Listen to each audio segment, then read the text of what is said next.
Class से अपन आगे बढ़ रहे हैं। एक बार पुनः मैं रिवाइज करवाते हुए आगे बढ़ रहा हूँ। कल अपन ने एडवर्ब क्लोज ऑफ रीजन की बात की थी, सुन लो। As, for, because, since, in, as, much, as के बारे में अपन लोगों ने कल बताया था। उसके बाद ये अपन ने उदाहरण दिए थे, सिंस का बता दिया था ये क्या क्या काम करता है।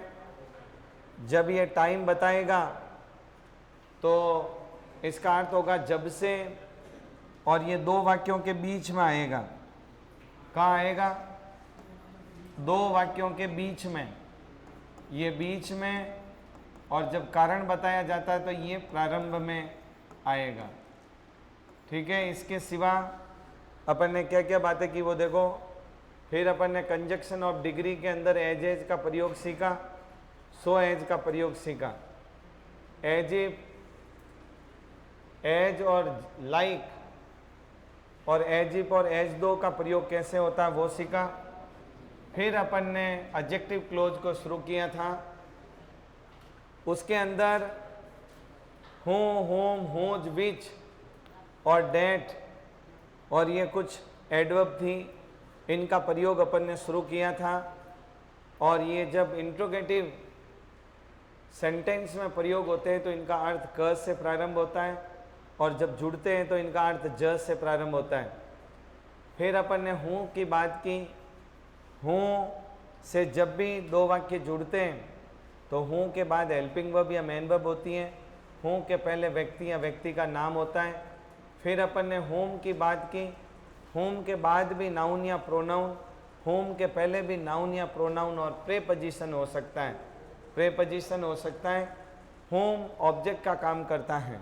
उसके बाद अपन ने बात की हूज की, ये पजेसिव केस का काम करता है। हूज के बाद नाउन जरूर आएगा जिससे ये संबंध बता रहा है। इसके पहले नाउन या प्रोनाउन हो सकता है, लेकिन हूज के बाद प्रोनाउन नहीं होगा। क्या होगा? नाउन ही होगा। इसके बाद देखो अपन ने लास्ट बात की थी विच की। विच की अपन ने, विच जो है दो काम करता है, एज ए सब्जेक्ट और एज ए ऑब्जेक्ट। विच के बाद निर्जीव वस्तु या जानवर होता है। विच के पहले, दोनों पहले और बाद में सब्जेक्ट का काम करेगा तो हेल्पिंग वर्ब या मेन वर्ब, और ऑब्जेक्ट का काम करेगा तो नाउन या प्रोनाउन। बहुत ही अच्छी तरीके से इतनी बातें अपन लोग कर चुके हैं। अब अपन करेंगे इससे आगे, और आज अपन सारी स्थितियाँ सही रही तो आज अपन इस कंजक्शन टॉपिक को कंप्लीट करने वाले हैं। तो देखो आज इसके आगे अब अपन को क्या करना है, तो नंबर 4 हो गया। अब लिखो नंबर 5। ये डेट का प्रयोग अपन अभी करते हैं। ऐसे डेट का अर्थ भी जो ही होता है दो वाक्यों के बीच में, तो ये जो का, जो या जिसका भी होता है इसका अर्थ। ठीक है ना? डेट। अब सुनो, ऐसे डेट का अपन कंजक्शन के अंदर कई बार की अर्थ भी होता है डेट का। तो डेट का प्रयोग कहाँ होगा? तो अच्छे से सुन लो। डेट भी दोनों काम करता है। डेट भी as a subject, as a subject, as A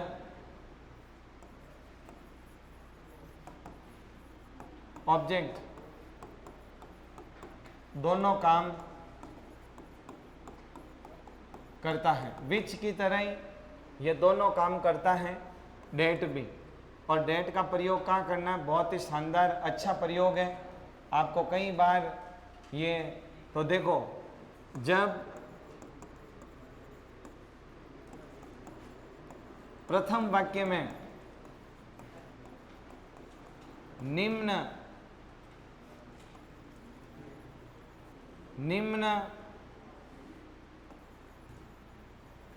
words देखें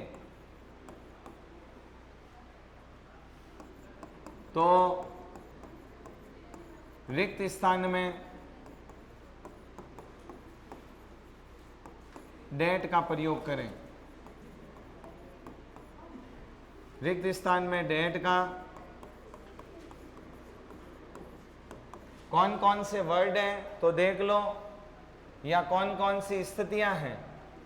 तो निम्न स्थितियां हो सकती हैं। नंबर 1, यदि किसी वाक्य में आए फ्यू, क्या है फ्यू, या आए लिटिल, फ्यू लिटिल, सीधा लिखते रहना, few little, only, few little, only,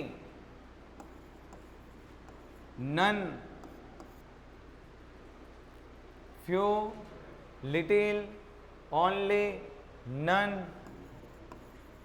मोर, ऑल, एनी। अच्छे से लिख लो, डेट का प्रयोग बहुत महत्वपूर्ण प्रयोग है। Few little, only, none, more, all, any, सीधा सीधा लिखते जाओ।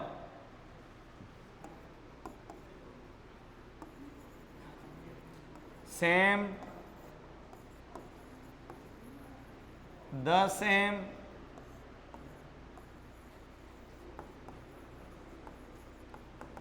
Superlative degree. सुपरलेटिव डिग्री क्या होता है, या तो EST लगता है या मोस्ट, ठीक है ना, अंत में या तो क्या लगता है EST, या प्रारंभ के अंदर मोस्ट लगता है।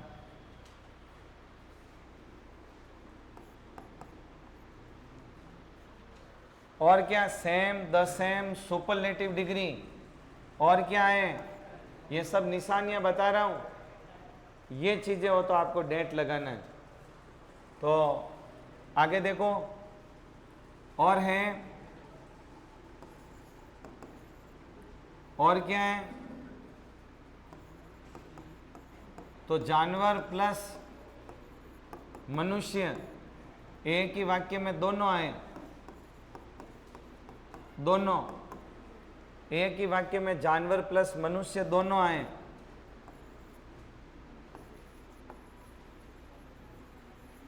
इंटरोगेटिव प्रोनाउन, इंटरोगेटिव प्रोनाउन से शुरू, इंटरोगेटिव प्रोनाउन आए, उसमें विशेष रूप से दो हैं, हूँ और व्हाट।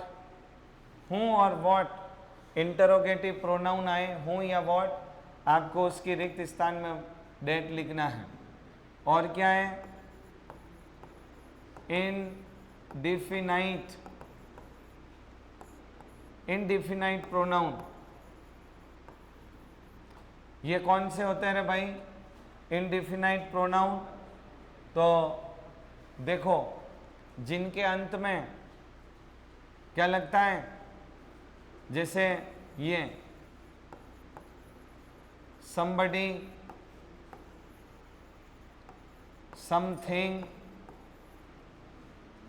someone, ये सारे इनडिफिनाइट है। somebody, something, someone, इसी प्रकार anybody, anything, anyone, somebody, something, someone, anybody, anything, anyone,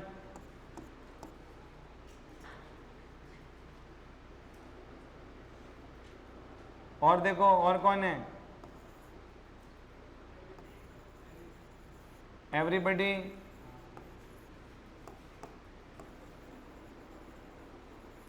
everything, everyone.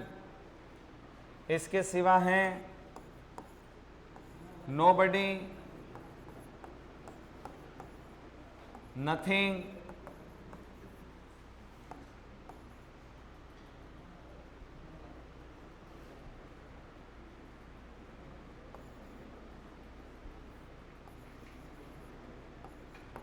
Nothing, nobody और लास्ट है नो वन। ये है, क्या है ये? इंडिफिनाइट प्रोनाउन है। इनमें से कोई भी आए आपको डेट लगाना है। उदाहरण दूंगा, आपको बात पता चल जाएगी, पहले आप नोट कर लो। इसके सिवा और क्या होता है, लिखते रहो साथ साथ में। नेक्स्ट, इसके सिवा और क्या हो तो आपको लिखना है, तो सुनो।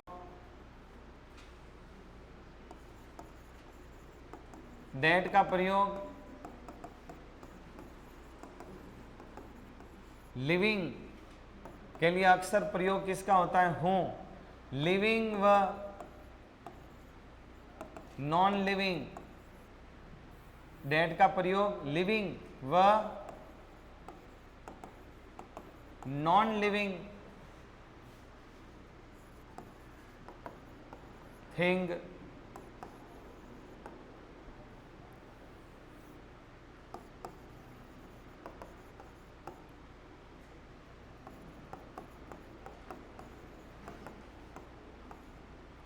दोनों के स्थान पर कर सकते हैं।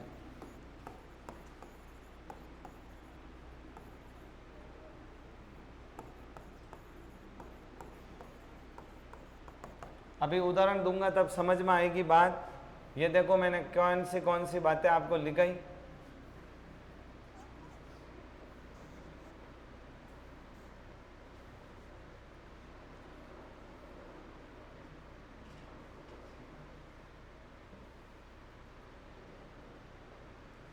दिख रहा है?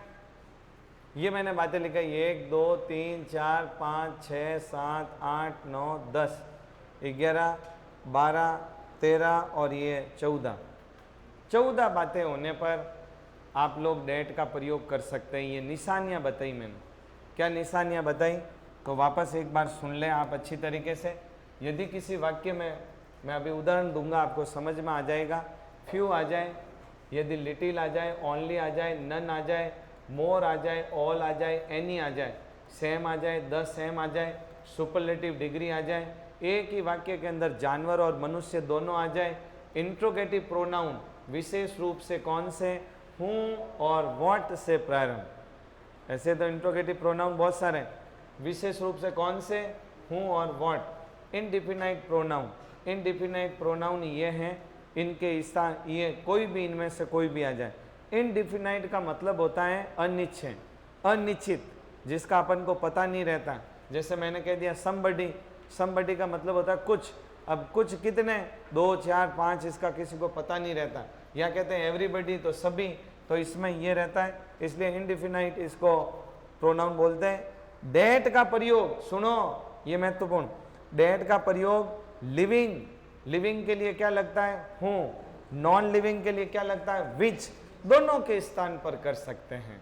मतलब हूँ से अपन, डेट का प्रयोग हूँ के स्थान पर भी अपन कर सकते हैं और विच के स्थान पर भी कर सकते हैं, मतलब होता है।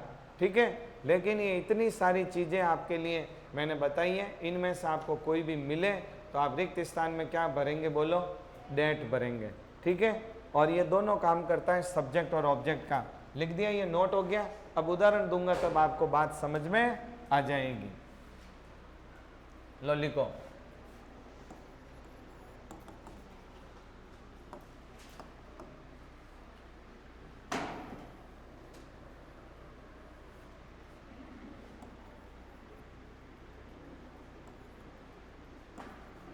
ऑल खाली जगह glitters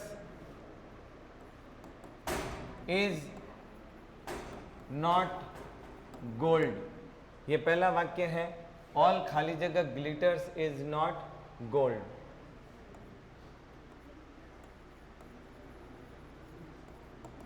there is nothing, there is nothing that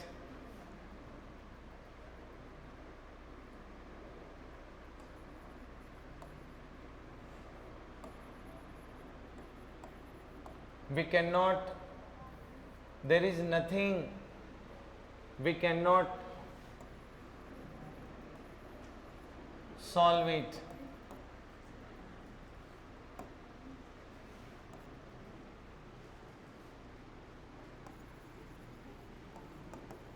She is the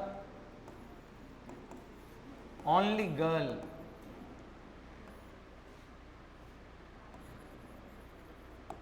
that achieve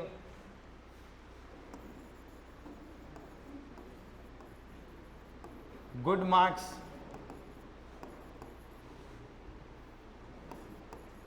in the exam.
Radhika लिखो फटाफट एंड हर डॉग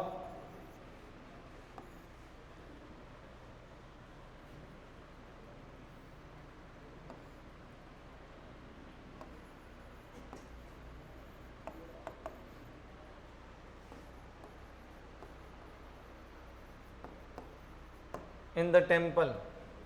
लिखो ये कुछ उदाहरण, एक दो उदाहरण और लिख रहा हूं, लिख रहे हो ना? लो लिखो।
चलो बहुत सारे उदाहरण मैंने आपको दे दिए और इसमें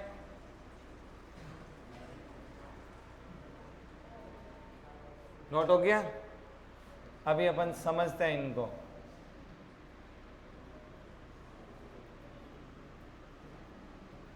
अब देखो बहुत सरल है, अच्छे से समझना। देयर इज नथिंग, खाली जगह, वी कैन नॉट सॉल्व। आपको कुछ नहीं करना है।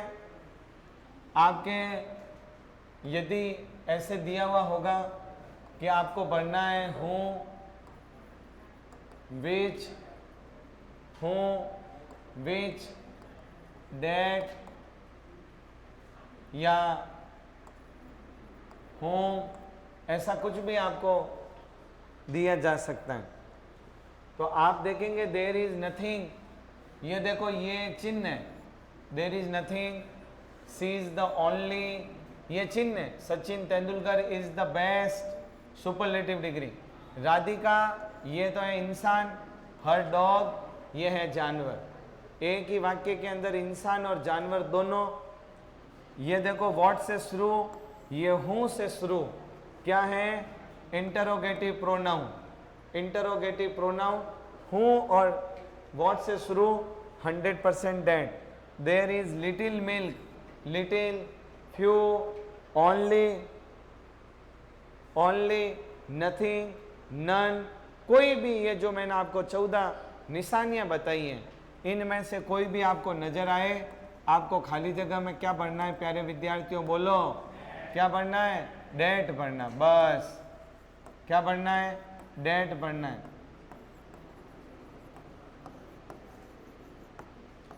अब एक बात सुन लो, ये देखो कहीं तो मैंने डेट के बाद ये वर्ब दिए, तो ये डेट यहां पर क्या काम कर रहा है, सब्जेक्ट का।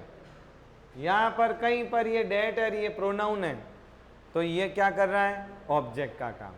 बस समझ में आ गया।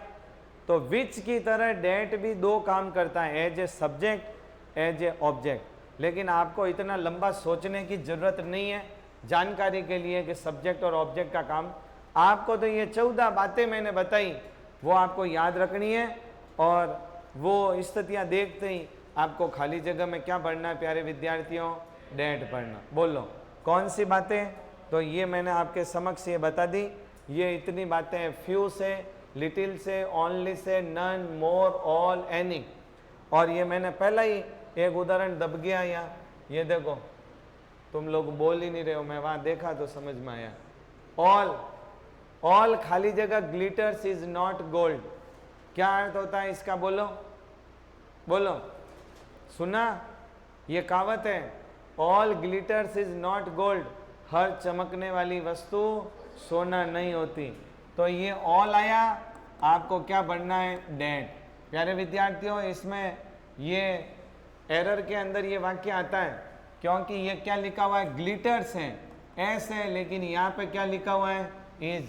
यहाँ पे आर मत डाल देना, all that glitters is not gold, हर चमकने वाली वस्तु जो है वो सोना नहीं होती। तो ये इज है, और ये इतने सारे मैंने आपको बता दिए, ये इतने सारे उदाहरण दे दिए। ऐसी स्थितियां हो तो आपको डेट का प्रयोग करना है। नेक्स्ट लिखो, ये इसके अंदर थोड़ा याद रखने वाली बातें इसी में थी, बाकी इसमें कुछ भी नहीं है सारे। अब लो इसके बाद डेट हो गया, ये अपन ने पूरी कर दी। अब अपन बात करते हैं वॉट की, कर लेते हैं। कितने, 5 हो गए, 6 लिखो। वॉट, वॉट ये भी दो काम करता है, ये भी दो काम करता है, एज ए सब्जेक्ट। ये भी क्या काम करता है, एज ए सब्जेक्ट, और एज क्या करता है, ऑब्जेक्ट। ये भी दो काम करता है, एज ए सब्जेक्ट या ऑब्जेक्ट, दोनों काम करता है। ये भी बड़ा बिरला इसका यूज बताऊंगा आपको, आपको चिंता करने की जरूरत नहीं है। जब भी वॉट आएगा, ये लो सूत्र ले लो आप। अभी ये तो आप रात को आंख बंद के करोगे ना, तो भी आप गलत नहीं करोगे इसको। क्यों नहीं करोगे, सुनो। एज ए सब्जेक्ट होगा तो इसके बाद क्या होगी रे, हेल्पिंग वर्ब या मेन वर्ब। और यदि ऑब्जेक्ट की तरह होगा तो क्या होगा, बोलो, नाउन या प्रोनाउन। नाउन या प्रोनाउन होगा। लेकिन ये है कि इसके पहले या तो कुछ नहीं होगा या कुछ होगा, तो क्या होगा, सुनो, हेल्पिंग वर्ब या मेन वर्ब। या तो इसके पूर्व कुछ नहीं होगा, और यदि कुछ होगा तो क्या होगा, हेल्पिंग वर्ब या मेन वर्ब। अभी तक आपने कहीं, मैंने एक भी वाक्य आपको दिया कि जिनके पूर्व हेल्पिंग वर्ब या मेन वर्ब हो, नहीं, ये एकमात्र है। तो इसको अपन नींद में भी कर सकते हैं। क्यों कि ऐसा अपवाद इसमें इसके सिवा कोई है ही नहीं है। उदाहरण देख लो, या तो इनके पूर्व कुछ नहीं होगा, या तो कुछ नहीं होगा या होगा। कैसे उदाहरण दे रहा हूं, देखो। What has happened? what has happened is not clear। ठीक है, एक तो ये हो गया। इसके पूर्व ये देखो कुछ नहीं है, ये what है, इसके पूर्व कुछ भी नहीं है।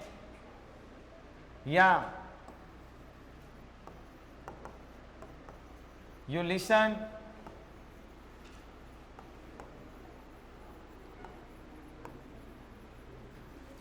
सेज। ये लो सा वॉट का प्रयोग कितना सुंदर है, अच्छा है, 2 मिनट में क्लियर। वॉट बाद में क्या हो, पहले क्या हो, कोई लेना देना नहीं है। हेल्पिंग वर्ब या मेन वर्ब हो सकती है, तो सब्जेक्ट का काम नाउन या प्रोनाउन हो सकता है। ठीक है, लेकिन इसके पूर्व कुछ भी दिया हुआ नहीं है, 100% वॉट आएगा। शुरू से यदि कोई खाली जगह किसी कंजक्शन को भरने के लिए दी जाए तो वो आती है वॉट के लिए। ये ऐसा नहीं है और ऐसा वाक्य दे दिया तो वॉट के पहले या तो कुछ नहीं होगा या क्या होगी, हेल्पिंग वर्ब या मेन वर्ब। तो ये देख लो प्यारे विद्यार्थियों, खाली जगह है और इसके पूर्व ये क्या है, listen. You listen what your teacher से, सुनो आपके अध्यापक जो कहते हैं। तो ये मेन वर्ब है और मेन वर्ब के बाद जब भी खाली जगह हो 100% क्या आएगा, बोलो, बस। तो ये एक अच्छा प्रयोग है, कोई कंफ्यूज वाला प्रयोग नहीं है। व्हाट के पहले या तो कुछ नहीं होगा या क्या होगा, हेल्पिंग वर्ब या मेन वर्ब। तो ये इसमें कुछ नहीं है और इसमें ये मेन वर्ब है। मेन वर्ब के बाद खाली जगह किसी में नहीं है। हूँ के पहले व्यक्ति या व्यक्ति का नाम, होम के पहले नाउन या प्रोनाउन या व्यक्ति का नाम, हुज के पहले नाउन या प्रोनाउन, विच के पहले निर्जीव वस्तु या जानवर। ठीक है, और डेट 5वां करवाया, उसमें ये सारी चीज़ें बता दी। ये हो तो ये छठा प्रयोग बताया है जिसके अंदर या तो होगी हेल्पिंग वर्ब या मेन वर्ब या प्यारे विद्यार्थियों कुछ भी नहीं होगा। तो कोई दिक्कत है क्या, बोलो, कोई समस्या नहीं है। चलो आगे, लो लिखो नंबर 7, वेन। वेन का आपको पता ही है क्या होता है, जब। अब ये छोटे छोटे हैं, देख लो, ये सूत्र है इसका। वेन का प्रयोग कहाँ होता है, तो वेन का प्रयोग क्या होगा, इसके पूर्व हमेशा समय सूचक शब्द होता है। क्या होता है, समय को बताने वाला क्या होगा रे भाई, शब्द होगा, समय सूचक शब्द। और इसके बाद नाउन या प्रोनाउन या जो भी जैसा है वैसा हो सकता है, कोई दिक्कत वाली बात नहीं है। तो देख लो सीधा सा उदाहरण, अपन को ये ध्यान रखना है, वेन के पहले इस समय को बताने वाला शब्द होगा।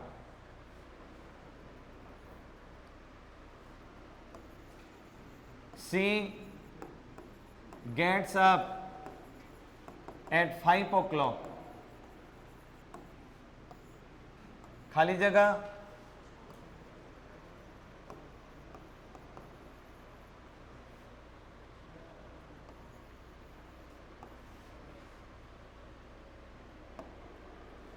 सी get up at 5 o'clock।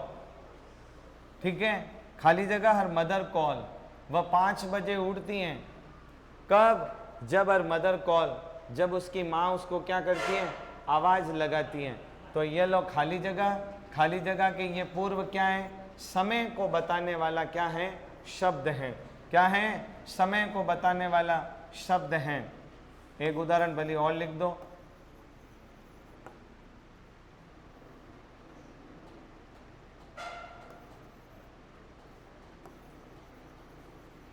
I shall go home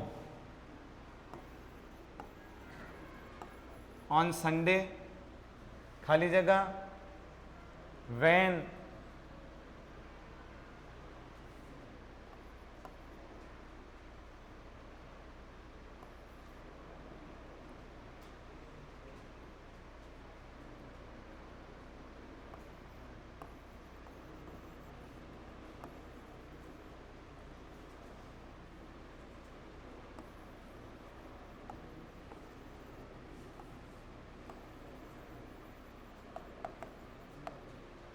I shall go home on Sunday. I will भी कह सकता हूँ, कोई बड़ी बात नहीं है। I shall go home on Sunday, I had summer vacation.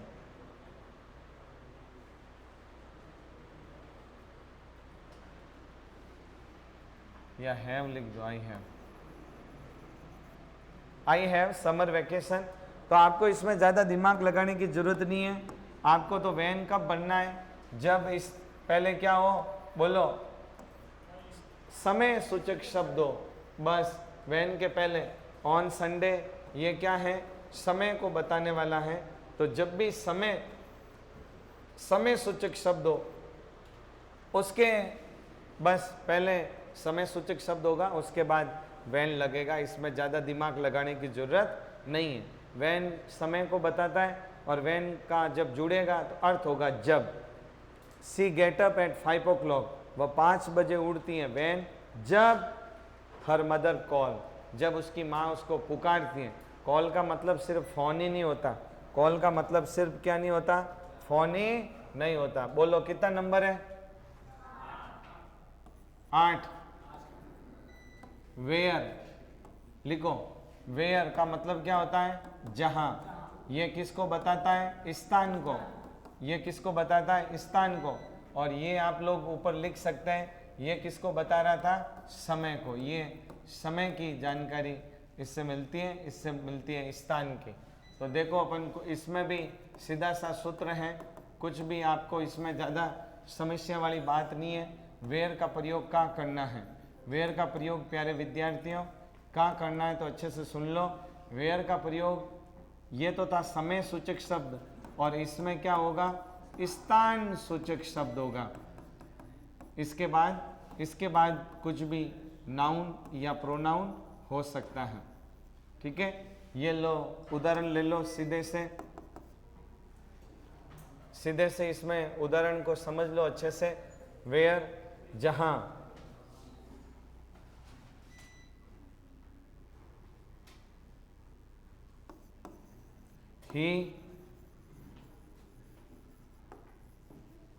he celebrated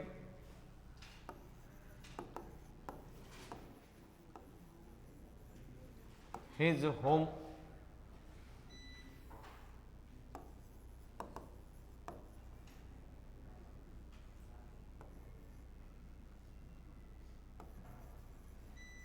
birthday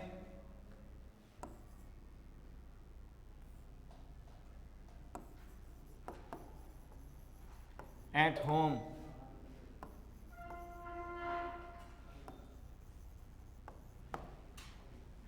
एक उदाहरण, एक आध भली और लिख दो।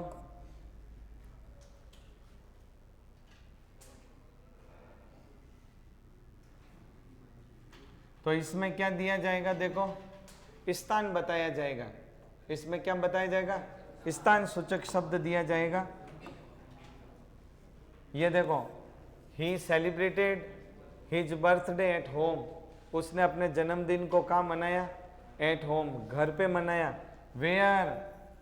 वेयर जहाँ, ही बोर्न, जहाँ वो जन्मा। बियर बोर्न होता है, सेकेंड फॉर्म क्या होगी, बोर। जहाँ वो मतलब जन्मा, BORE, बोर है ये। तो इस प्रकार से स्थान सूचक कोई शब्द बताना है। स्थान सूचक पहले अपन कोई भी और लिख सकते हैं अपन, जैसे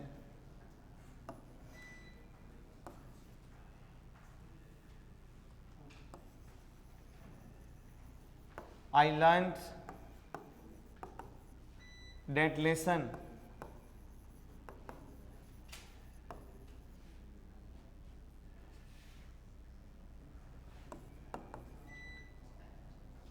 in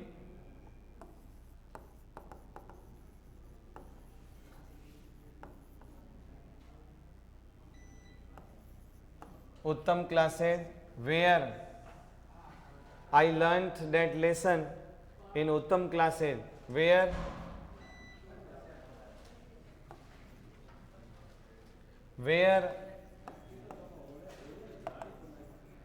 I studied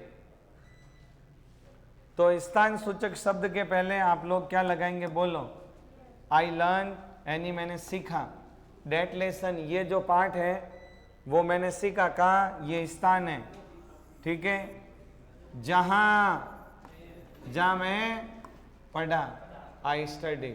तो स्थान सूचक शब्द के पहले बाद में आप क्या लिखेंगे, वेयर का आप प्रयोग करेंगे। तो इसमें ज़्यादा ऐसा कोई सोचने वाला कोई इशू नहीं है। समय सूचक शब्द के बाद वेन, स्थान सूचक शब्द के बाद वेयर। अब अपना लास्ट एक रहा है, वो है क्या, बोलो, वाई। क्या रहा है, वाई। क्या नंबर 9, वाई। वाई का प्रयोग कहाँ होता है, तो इसमें सीधा सा एक सूत्र लिख दो। वाई का प्रयोग द रीजन के बाद आप लिखेंगे। द रीजन के बाद खाली जगह हो तो वहां पर आपको क्या करना है, वाई। उसके बाद भले ही नाउन हो या प्रोनाउन हो।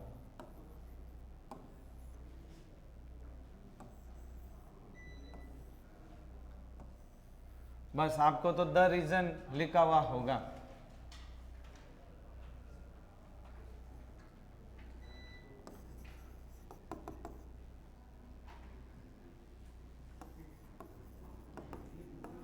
This is the reason Y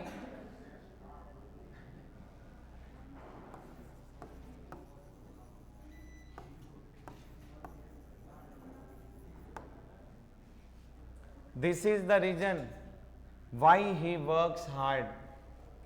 ये कारण है कि वह कठिन परिश्रम करता है। तो द रीजन आपको मिल जाए तो उसमें आपको क्या लिखना है, वाई का। कंजक्शन के अंदर वाई का प्रयोग नहीं आता है। ये ओनली मैंने सिर्फ सारे WH बताए तो वाई का भी मैंने बता दिया कि वाई का भी एक, चलो द रीजन के बाद ये वाई से जुड़ता है। तो ये सबऑर्डिनेट जो कंजक्शन थे, सबऑर्डिनेट कंजक्शन के अंदर ये सारे कंजक्शन आपके आज होते हैं कंप्लीट। अब एक है कंपाउंड सेंटेंस वाले सारे अपन ने करवा दिए। ये सारे के सारे कंजक्शन कॉम्प्लेक्स सेंटेंस को बताने वाले थे। अब एक कंजक्शन मैं आपको बताऊंगा जो कि मिलकर एक सिंपल सेंटेंस को बनाता है, ठीक है।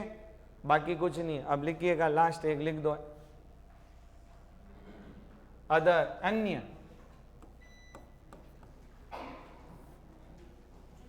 या पहले एक रूल लिख दो, एक नियम बता दूं, एक नोट लिख दो, नोट। एक नोट लिख दो। क्या नोट है वो देखना, ये तो कंटिन्यू चल रहा था। अब नोट देखो, नोट क्या, एक महत्वपूर्ण बात है वो सुनो।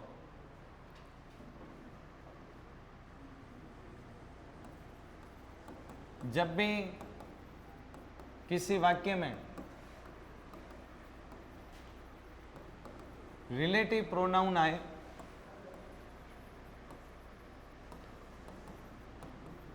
तो रिक्त स्थान किस प्रकार, रिक्त स्थान में क्रिया मीन्स वर्ब कैसे भरेंगे,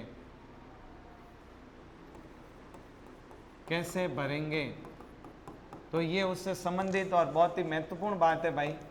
तो ये देखो, आपको सूत्र बता रहा हूँ आपके समक्ष ऐसी चीज अभी। तो देखो, रिलेटिव कोई भी प्रोनाउन आ गया, कोई भी रिलेटिव प्रोनाउन है, अपन ने ये बहुत सारी बातें की। और इसके बाद यदि खाली जगह है तो रिलेटिव प्रोनाउन से इसका खाली जगह का कोई लेना देना नहीं है। ये जो रिक्त स्थान है वो इससे पूर्व जो भी नाउन या प्रोनाउन होगा उसके अनुसार भरी जाएगी। बस ये महत्वपूर्ण बात मैं आपको बताने वाला हूँ बस, ठीक है। ये जो रिक्त स्थान है इसका मालिक कौन होगा, इसके अनुसार भरी जाएगी। ये जो रिक्त स्थान है, बंद कर दो इसको, ऐसे डिब्बे में करो जैसे। रिलेटिव प्रोनाउन के बाद जैसे यहाँ पर आ गया, मैंने अभी बहुत सारे उदाहरण दे दिए, हूँ और यहाँ खाली जगह है, तो उसमें क्रिया अपन हमेशा सब्जेक्ट को देखकर भरते हैं, लेकिन हूँ से अपन पता नहीं लगा पाएंगे कि ये एक वचन है कि बहुवचन है, क्या है। तो इसके पहले कौन है, उसके अनुसार ये तुम्हारे एरर निकालने के लिए परीक्षा में प्रश्न पूछा जाता है कि इसका मालिक कौन है। ठीक है। इसके सिवा दूसरा क्या है कि रिलेटिव प्रोनाउन हो, जैसे ये रिलेटिव प्रोनाउन है,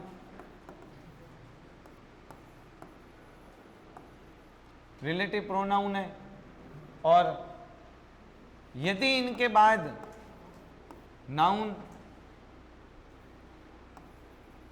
नाउन या प्रोनाउन है तो फिर इसके पहले वाले नाउन या प्रोनाउन से कोई लेना देना नहीं है। जो रिक्त स्थान जो होगी वो इस नाउन या प्रोनाउन के अनुसार भरी जाएगी, इसके अनुसार भरी जाएगी। समझ में आया कि नहीं आया? बस ये दो तरीके हैं जो मैंने आपको अच्छे से समझाए हैं, बिल्कुल अच्छे से इसको ध्यान से सुनना। यही ज़्यादातर काम आता है रिलेटिव प्रोनाउन के। जस्ट रिलेटिव कौन, ये 9 बताए अभी, हूँ, होम, होज, विच, ये सारे। डेट के बाद भी खाली जगह आ गई तो कैसे भरेंगे, तो उसके पहले वाला जो होगा सब्जेक्ट, जो भी नाउन प्रोनाउन, उसके अनुसार खाली जगह भरी जाएगी। और यदि रिलेटिव प्रोनाउन के बाद नाउन प्रोनाउन और फिर खाली जगह आ गई तो फिर अपन इससे पहले से कोई लेना देना नहीं। तो ये एक महत्वपूर्ण बात थी जो आपको समझ में आ गई, तो नोट करके लिखा दिया, आपके एरर में या कहीं न कहीं ये चीज़ काम आएगी। चलो, उदाहरण सारे अंदर दिए हुए हैं। अब अपन अन्य कंजक्शन,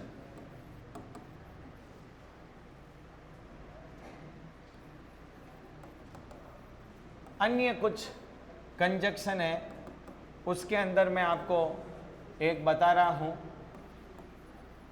टू का प्रयोग। ये अभी आप लोगों ने मतलब महत्वपूर्ण है, कक्षा 10 बोर्ड कक्षा में भी ये आता है, ठीक है ना, कंजक्शन में है। लेकिन इससे क्या होता है, न तो बनता कंपाउंड सेंटेंस, न बनता कॉम्प्लेक्स सेंटेंस, इससे सिंपल सेंटेंस बनता है। ये दो सिंपल सेंटेंस को मिलाकर सिंपल सेंटेंस ही बनाता है, इसलिए अपने आगे ये कहीं आया नहीं, इसलिए ये अपने आगे कहीं आया नहीं। और ये एक ही कंजक्शन शेष रहा है, ध्यान रखना, बाकी सारे सबऑर्डिनेट में आ गए और शेष रहे वो कोऑर्डिनेट में आ गए। ये एक ऐसा है जो कि दो, इससे ठू का प्रयोग, इसको बोलते हैं टू और इसको क्या बोलते हैं, टू भी बोलते हैं, लेकिन अपन लोग दोनों में अंतर करने के लिए इसको ठू बोलते हैं, ठीक है ना। तो लो, इसके दो तरीके बताऊंगा। नंबर 1, जब कर्ता समान हो, एक चीज और लिख दो, यही लिख दो, इससे नकारात्मकता बताई जाती है।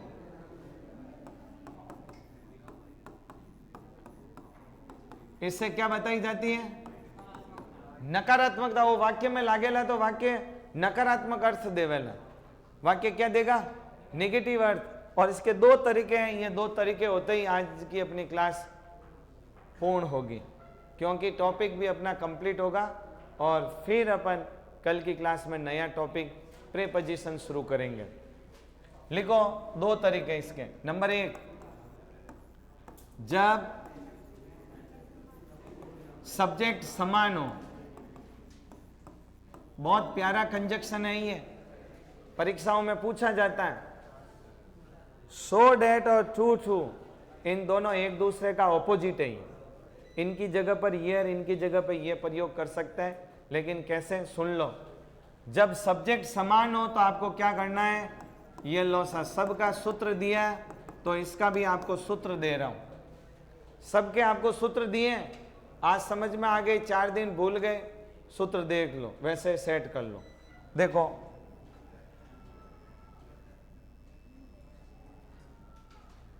क्या है सूत्र, तो सुनो। सबसे पहले आपको क्या करना है, वेरी या सो है जगह तो सेव कराओ।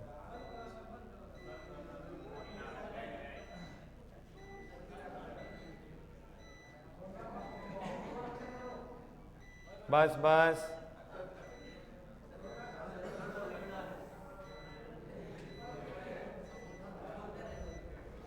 कौन है इसका जानकार, कर।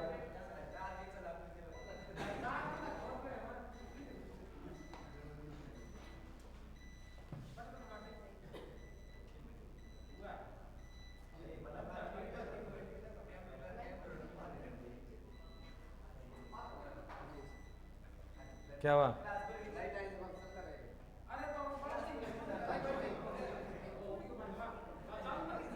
चलो चलो, इसमें चल रहा है, चल चलने दे। अब चलो देखो, अपना जो ये कंजक्शन वाला टॉपिक है, अपन अभी एंडिंग की तरफ है, और ये अंतिम अपना 2 वेराइटीज में अपन करेंगे, ठीक है। इसके करते ही ये कंजक्शन कंप्लीट हो जाएगा, और काफ़ी चीज़ें अपन कर दी हैं। देखो सिनोनिम्स एंटोनिम्स अपन ने पहले टेस्ट में ले लिए, दूसरे टेस्ट में अपन ने 1 वर्ड ले लिए, तीसरे टेस्ट के अंदर मिस स्पेल्ट आएगी। जो स्पेलिंग है ऐसी कुछ है जो कि आपको परीक्षाओं में गलती होने के चांस हैं, वो स्पेलिंग आपको तैयार करके आना है, वो आपके टेस्ट में पूछी जाएगी।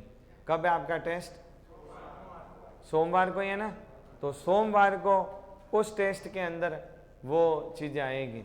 इसको या तो फिर स्टॉप कर दो, फिर कंटिन्यू हो जाएगा। हाँ, अपन लोग इसकी बात कर रहे हैं, और इससे पहला आपको मैंने बताया जब सब्जेक्ट समान हो, इसके भी मैं 2 रूल आपको बताऊंगा। जब सब्जेक्ट समान हो, जब सब्जेक्ट क्या हो, समान, और एक मैं आपको बताऊंगा जब सब्जेक्ट क्या हो, असमान हो। 2 चीज़ें मैं आपको बताऊंगा, जब सब्जेक्ट समान और जब सब्जेक्ट असमान हो तो आपको क्या करना है। सबसे पहले सूत्र लिखो, बहुत ही अच्छी तरीके से। देखो आज तक आपके ये क्लियर नहीं हुआ तो आज क्लियर हो जाएगा। अपने सारे कॉन्सेप्ट क्लियर हैं, ये ध्यान मत, ये मत सोचना कि होगा कि नहीं। तो सूत्र लिखो, ध्यान दे बेटा इधर। वेरी, सो या मच के स्थान पर आपको टू लिखे प्लस एडजेक्टिव लिखें प्लस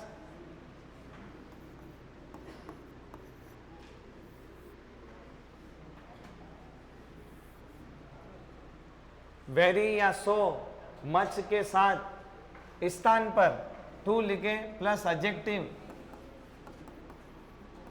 लिखकर दूसरे वाक्य में समान सब्जेक्ट व कैन नॉट या कुड नॉट को हटाते हुए, सब्जेक्ट व कैन नॉट व कुड नॉट को हटाते हुए टू प्लस मेन वर्ब की फर्स्ट फॉर्म के साथ पूरा वाक्य लिखें। ओलो साहब आप रे सूत्र अच्छी तरीकों इन्हें भी बढ़िया यूँ जमान बढ़िया बंद कर दो, और ये लो इसका शॉर्ट में और दे दूं। कैसे, सबसे पहले आपको सब्जेक्ट लिखना है, फिर आपको जो भी इसकी हेल्पिंग वर्ब, जो भी इसकी वर्ब होगी वो वर्ब प्लस आपको टू प्लस आपको adjective plus two plus main verb की फर्स्ट फॉर्म, बस।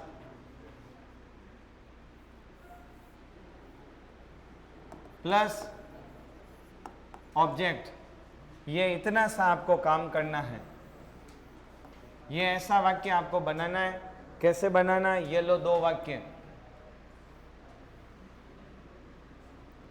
ये लो उदाहरण।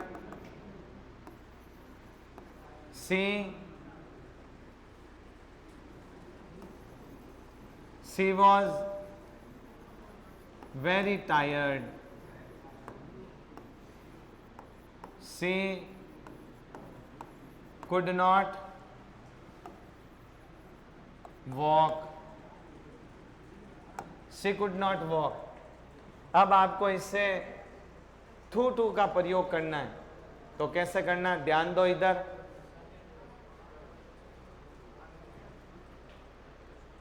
क्या करना है तो सुनो। क्या बताया आपको? सी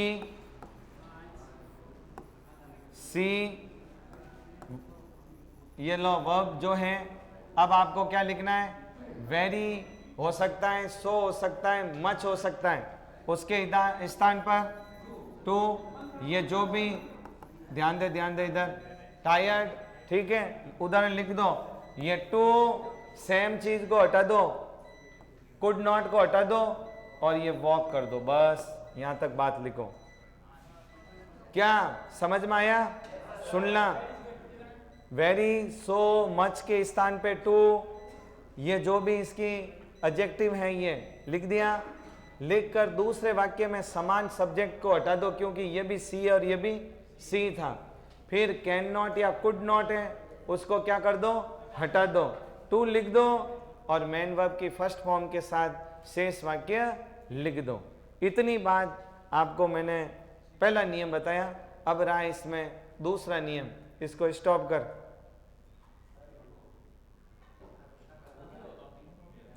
लास्ट एक बात और लिखाऊंगा, फिर आपको छोड़ूंगा। रोकना सिर्फ।